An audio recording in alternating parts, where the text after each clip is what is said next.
everybody, welcome to Why You Should Care. Today we're talking about congestion pricing. In the context of NYC, congestion pricing is a system that will both reduce vehicle traffic in the city while also creating revenue for the public transportation system. This would be accomplished by charging private vehicles $11.52 and delivery trucks $25.34 for entering the zone pricing boundary below 60th Street in Manhattan during peak hours. New York City needs congestion pricing for several reasons. 1. New York traffic congestion now ranks second worst in the entire country and third worst in the entire world. To illustrate this, the average speed of a motor vehicle in Manhattan is 4.5 miles per hour. Honestly, it'd be faster to ride your Great Dane into work. 2. The MTA needs a big source of funding in order to continue to grow and maintain the transit system. The Fix NYC Task Force estimated that congestion pricing could generate up to $1.5 billion in funding for the MTA. 3.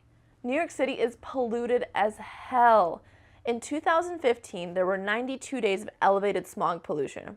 What that means is there were 92 days where it was dangerous to be outside. Basically, we need to follow the example of other non-garbagey cities like Singapore, London, and Milan and get cars off the road ASAP. However, as with anything good, there are critiques. First off, if we're incentivizing people to not use cars to get into the city, we have to make sure that the alternative, the subway, can manage the increased load, because right now it can't. This is a valid concern, and for an answer, let's go to Silicon Valley.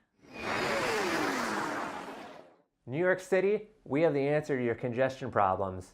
Now, imagine an Uber that could carry 20 to 40 people. This is a bus.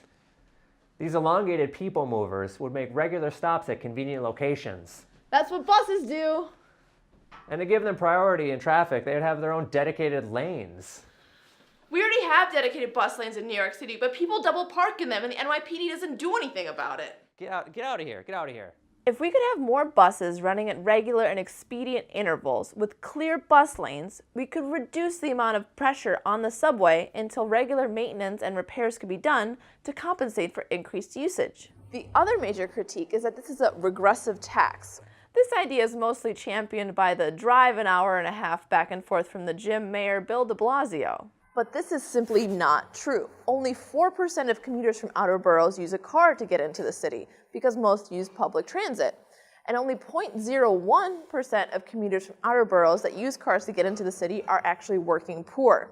So this argument is simply a fallacy because cars are expensive. The average cost of monthly car insurance in New York City is $166. And because gas is cheap right now, it costs on average $122 a month if you don't drive a lot. Plus, since congestion pricing only applies to Manhattan, let's talk about parking, which averages around $430 a month. For the price of regularly driving your car into Manhattan, you could have a weird apartment with 3 roommates in Queens if you wanted to. Think of the possibilities. Listen, if you can afford to have a car, you can afford to pay the $10 to drive it into Manhattan. And if that $11.52 gives you a little bit of pause, take a different form of transit.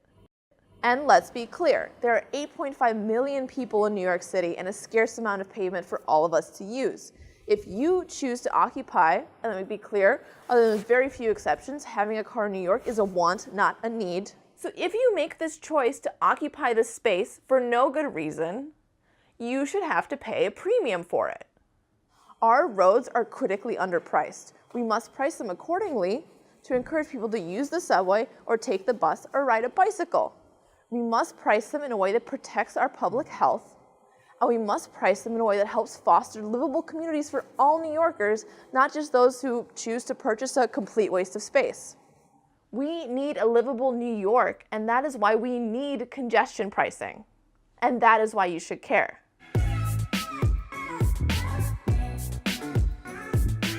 Also, why the fuck does free parking exist?